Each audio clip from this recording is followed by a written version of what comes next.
수능날 당일 새벽에 친한 동생과 함께 소갈비를 먹고 있습니다. 또 퇴근길에 도시락을 사무실에 놓고 왔기 때문이지요. 내일은 김밥 천국에서 김밥을 먹을 예정입니다. 구워라.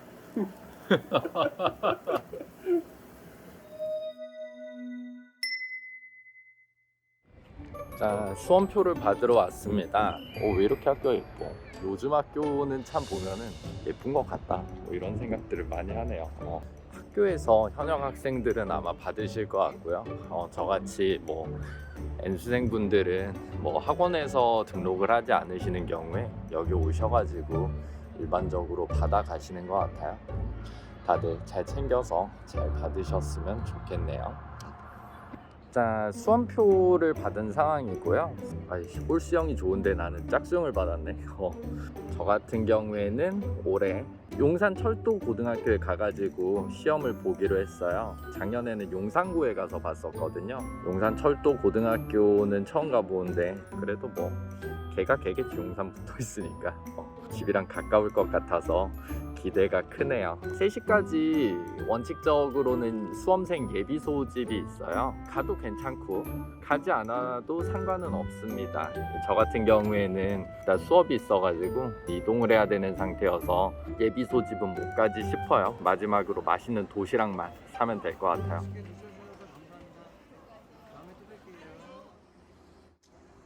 자, 시험날 아침 밝았습니다. 저는 이제 운전을 해가지고 시험을 보러 가야 될 것 같은데요. 자, 시험장에서 봅시다. 안녕. 지금 어제 밥을 모르고 사무실에 놓고 퇴근해가지고 밥을 사러 왔는데 저기 스타벅스 있다. 울면서 오늘은 샌드위치를 사야 될 것 같습니다. 어쩌다 이렇게 된 거지? 자, 시험날 아침에 커피도 샀어요. 이제 커피랑 같이 시험장에 가야겠습니다. 자, 시험장에 거의 도착을 했습니다. 날씨도 너무 좋고 오늘 참 소풍날이라고 하긴 할 만한 날씨네.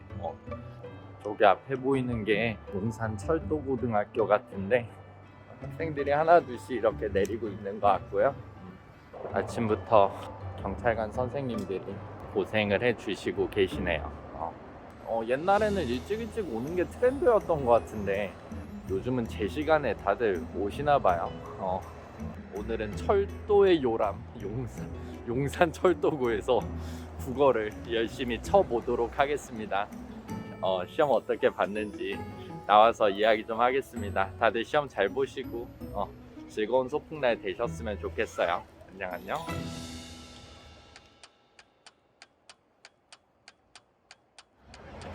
자, 일단 시험을 잘 보고 나왔어요. 생각보다 어렵더라고요. 6월 정도 난이도라고 생각을 했는데 이번에 50%로 체감 연계율이 내려왔잖아요. 연계율이 내려온 거를 학생들 입장에서는 직접적으로 체감할 수 있었을 것 같아요. 그래서 외려 막 시험 전에 EBS 올해 뭐 나올까 이렇게 그런 것들에 매달렸던 학생들은 오히려 더 난점이 있지 않았을까 하는 시험이었던 것 같습니다. 개인적으로는 비문학 세 지문이 모두 까다로웠는데 첫 번째 세트에서 그 논리학 지문 변증법이 나왔죠. 역시나 논리학 제재가 나왔고 그 8번 문제에서 그 보기를 추론하는 것들이 각각을 3가지 층위로 나눠 가지고 생각을 해야 되는데 이게 참 개인적으로는 어려웠을 것 같고, 두 번째 환율 지문 같은 경우에는 그 학생들에 따라서 학생들에 따라서 이감 같은 거 푸신 분들은 아마 이번에 거의 그대로 적중이 된 것 같아요. 작년 브이로그에서도 말씀드렸지만 법이나 경제 같은 것들은 이제는 특정 수준 이상의 아주 기본적인 것들을 모른 상태에서 시험을 본다면은 좀 난점이 크지 않을까 라는 생각을 하게 된 것 같아요. 13번 문제 같은 거 진짜 어느 나라에서 어느 나라를 향한 것인지에 대한 방향이 정확하지 않다면 참 어렵지 않았을까 라는 생각을 했던 것 같고요. 마지막에 어라운드 뷰 기술 같은 경우에는 생각보다 쉬웠는데 작년에 3D 모델링 기술에 대해서 얘기를 하는 기출문제가 출제됐었잖아요. 기억나시죠? 모델링과 렌더링의 단계를 각각 시간 순으로 나눠서 생각하는 능력과 관련한 문제였는데, 그 기억 니은 디귿 물어봤던 문제 있잖아요. 그 문제 같은 것도 실제로 풀어봤을 때 총 3가지 단계성의 영상이 있는데, 그 영상 중에서 어느 단계에 해당하는지를 시간 관계를 정확하게 파악하는 친구들한테 웃어줬던 문제가 아니었을까라고 생각을 합니다. 문학은 비연계였던 것을 감안하면은 사실 굉장히 평이했다고 볼 수 있는데요.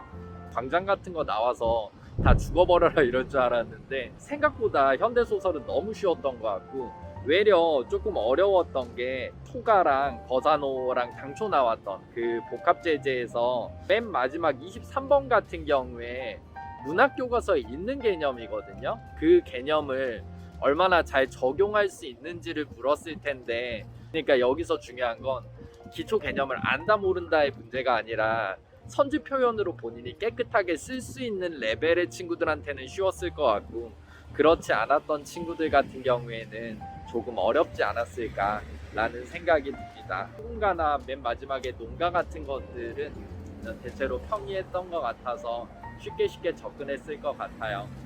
그리고 저는 사실 언어와 매체를 봤는데, 그 38번 문제 있잖아요. 그 서술어의 자릿수 물어보는 거. 그런 거 좀 안 물어봤으면 좋겠는데, 학생들 입장에서는 열심히 준비한 거에 비해서 너무 지식적인 평가가 아닌가라는 생각이 들어서 개인적으로는 아쉬움이 좀 있었고요. 간단하게 시험을 보고 나와서 드는 생각이 생각보다 시간이 많이 모자라지 않았을까라는 생각을 많이 했어요. 선생님이 본 강의실에서도 10분 남았습니다 라고 얘기했을 때 옆에서 이렇게 탄식의 소리가 나오는 것들을 보면서 이게 생각보다 쉽지 않구나, 시간 관리가 참 중요하다, 이런 생각들을 해마다 하는데, 올해 유난히 시간과 관련한 압박을 크게 받는 친구들이 많지 않았을까 라고 생각을 합니다.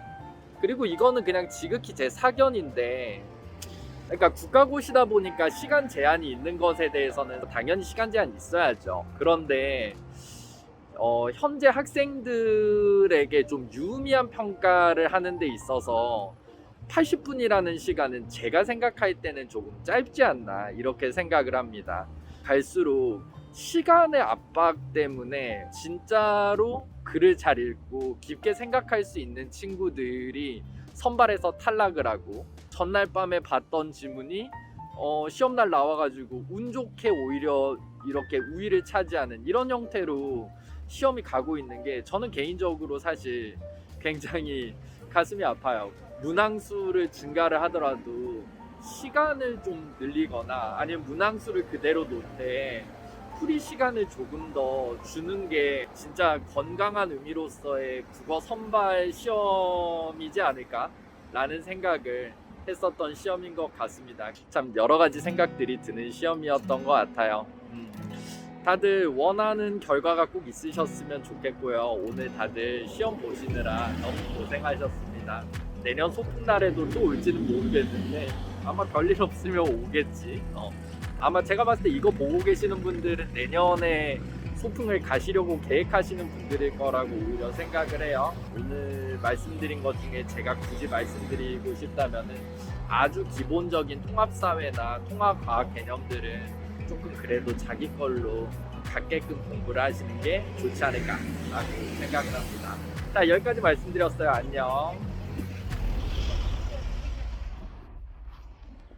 아씨, 이거 어떻게 끄는 거야? 아씨.